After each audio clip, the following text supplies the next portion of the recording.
As Emperor of Rome, he was the most powerful man on the planet. Yet, as opposed to many of his successors and predecessors, Marcus Aurelius aimed to live virtuously on a consistent basis. He followed a philosophical school called Stoicism. Part of Stoic philosophy is the ability to keep a calm mind. As a matter of fact, the Stoics believe that humans in a state of flourishing have attained true happiness, which always goes together with inner peace. Needless to say, Marcus Aurelius was a busy man, carrying the burden of leadership over an empire and all the stress that comes from this. His work, Meditations, gives us an idea of how he coped.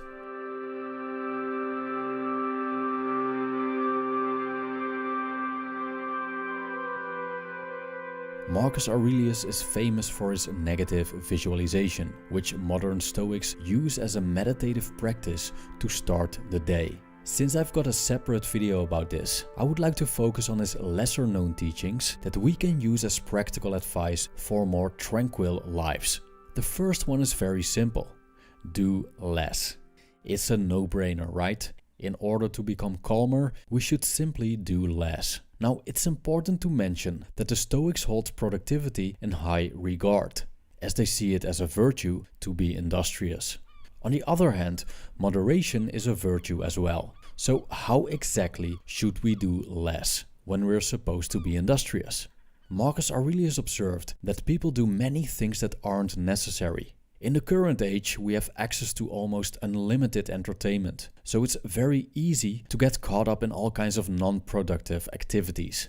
With doing less, Marcus Aurelius also meant talking less. Many conversations are nonsensical, lead to nowhere, and only waste our time and energy. So doing less means doing the essential. And doing the essential not only means that we cut out the nonsense, but also that we work more intelligently and efficiently. A big advantage that we gain from this, besides tranquility, is that we can do less better.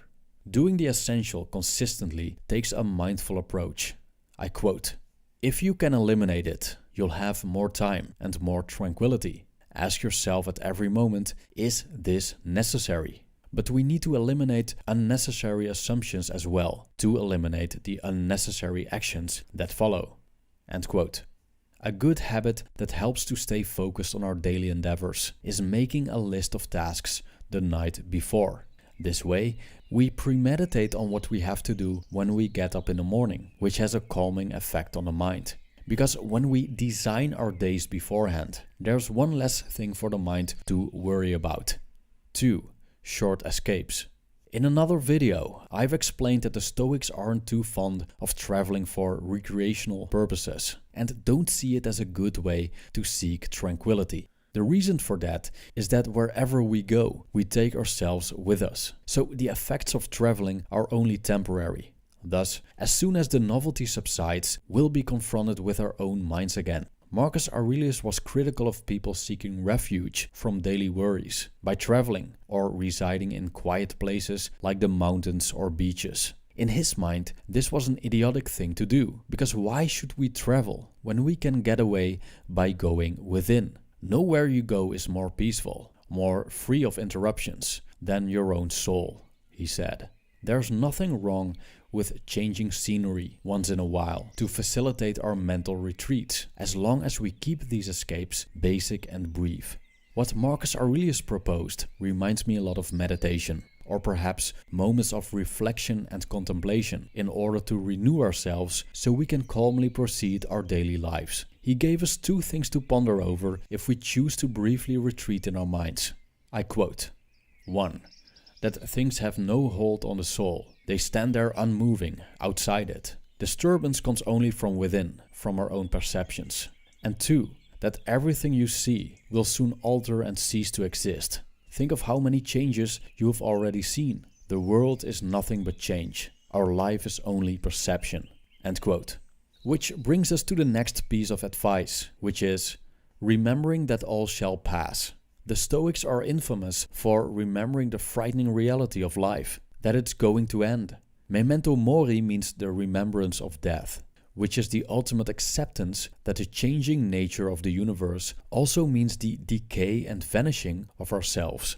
Marcus Aurelius tells us to keep in mind how fast things pass us by. We can be immersed in something in one moment, and in the next moment it could be something totally different. Trends come and go in the blink of an eye. And when we look at the history of this planet, human life is just a tiny little hiccup in this cosmic evolution.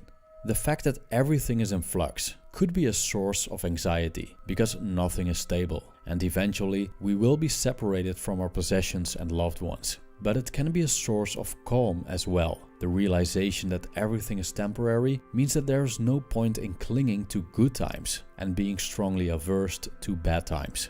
Happiness is a relative thing. Even in prison, there are good and bad days.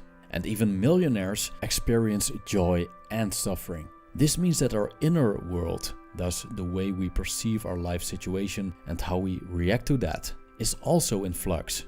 Moreover, we can influence how we react to change. So why should destiny concern us so much?